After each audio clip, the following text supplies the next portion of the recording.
музей үзмөрүүд бурхан юунд сайн харьцаж явж байгаа. Тэгээд энэ талаараа ер нь бурхан бүтээй гэж бодоод тэгээд энэ нэлээд олон жил гарны хугацаанд хийсэн. Жил гарan хийж дуусгасан. Энд ажиллаж явах юм. Яг нь тэндээс саяны өндөрт ажиллаж байхдаа нэг музейгүүдээр явж бурханы тэр жайг бүтээх арга тэгэл тэр талаар бол улдаар судалгаа хийж бас 2-3 жил бол судалгаа хийсэн. Хийж байгаа юм байна.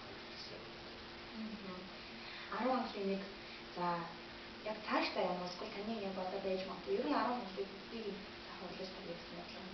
Ер нь бол тийм бодолтой байгаа. Нилээ одоо дахиад нэг 2-3 ширхэг бурхан бүтээх гэж юу хийх вэ? Тэлхээ хийгээд явж байгаа.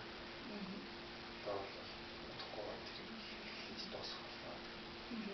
Таны бурхан бүтээх за бусад одоо амьдтыг сэлэх техникч маш их ялгаа байдаг хаа. Бурхан бүтээхэд одоо хамгийн хэцүү зүйл нь юу байдаг вэ? Эсвэл хамгийн одоо сэтгэл таашилтай зүйл юу байдаг? Бурхан бүтээхэд яг тэр чинь тодорхой хэмжээний төв жаягтай одоо бүх төв жаягийн дагуу хийдэг.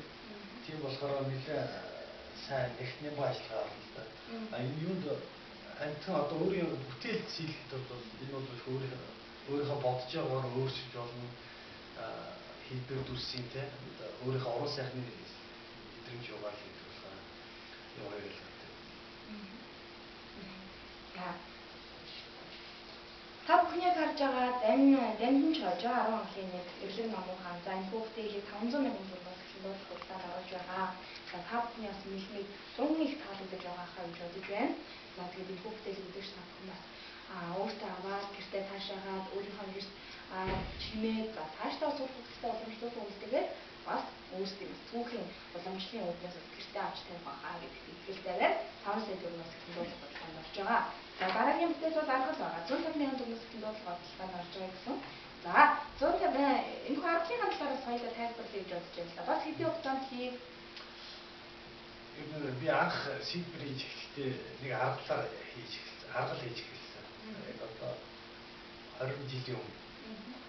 Тэгээд тэр аргалаа хийчихэд 20 жилийн дараа хүн чи өөрөж яхаа сурж явдаг. 20 жилийн дараа өөрийнхөө хэв хэмжээнд болсон би харьцуулах зорилгоор энэ аргалыг хийсэн. Энэ цаг хугацаанд бол гол юм шиг бүтээдэг. Яг ингэ бодоод өөрөө яг төлөвлөчих юм бол дотор ингээд багтаж ирнэ гэхэлээ. Тэгэх юм бол энэ богино хугацаанд хийж болно. Урт хугацаанд цаг хугацаа болгоно гэсэн үг. Ер нь би танилцж байна л да хэр олон одоо хэдийн тооны амьтад гэдэг юм уу эсвэл хэр олон төрлийн амьтдыг та яг анх одоо уран бүтээл хийхээс хойш яг одоогийн байдлаар ирээд харахад хэр олон төрлийн амьтдыг хийсэн байдаг вэ? Монголд байдаг ер нь хөвгтэй амьтдыг бол бүгдийг хийсэн. Тэр дундаа би бол ялангуяа юм туурайтай амьтдыг бол их олон хийсэн. Ямар амьтныг хийхэд илүү ажиллах байдаг? Ер нь хэцүү амьтан хийхэд хэцүү амьтны тоонд бол тийм таруу чи хэцүүтэй. Банчи маяг. Магадгүй мэдээж хэрэг уран бүтээлч урлагийн хүмүүс хийдэг халдаа. Зүгээр нэг энгийн хүний нүдээр харуулж нэг харагч юм байна. Ярих өөрийн бондоогоод тэгээд тэрийг одоо ингээд хийхэд амх юм шиг харагддаг. Жишээ нь аргал гэхэд маш олон одоо ажиллахаа ордог юм шиг санагддаг. Яг өөр уран бүтээлчний болохоор өөр байдаг юм шиг. За хоёулаа юм аргалын хажууд байгаа бодон хаан талаар яриа орвол л да. Ямар нэгэн үүрэг түүхтэй ээж магадгүй. Би ер нь амьтныг сэлэхдээ болон тэр амьтны яг тэр байгаа байдлаар биш. Уран сайхны хэтрүүлэг хийж одоо өөрт нь байдаг тэр гол шид чанарын илүү тоолж хийх хичээдэг. Тэгээд энэ болохоор одоо их тарган цатгалан одоо хийгдсэн.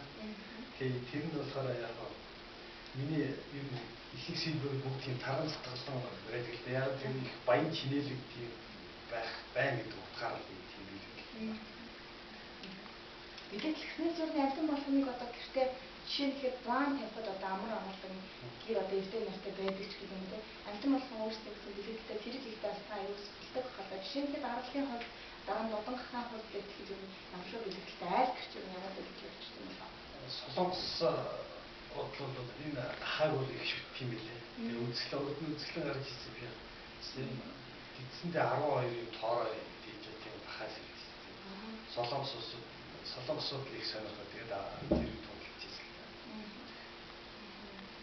Аргал бол яг би өөрөө энэ аргалыг энэ сүрж авахлангийн бэлэг гэж ойлгодог. Тэгээд энэ их сайхан одоо Монголын аргалж дэлхийн 8 төрлийн аргал байдгаас хамгийн том ерөнхийдөө хамгийн сүүлийн Монголын аргал тэр утгаараа би багтан дуулж ирсэн. За та бүхэн аргалт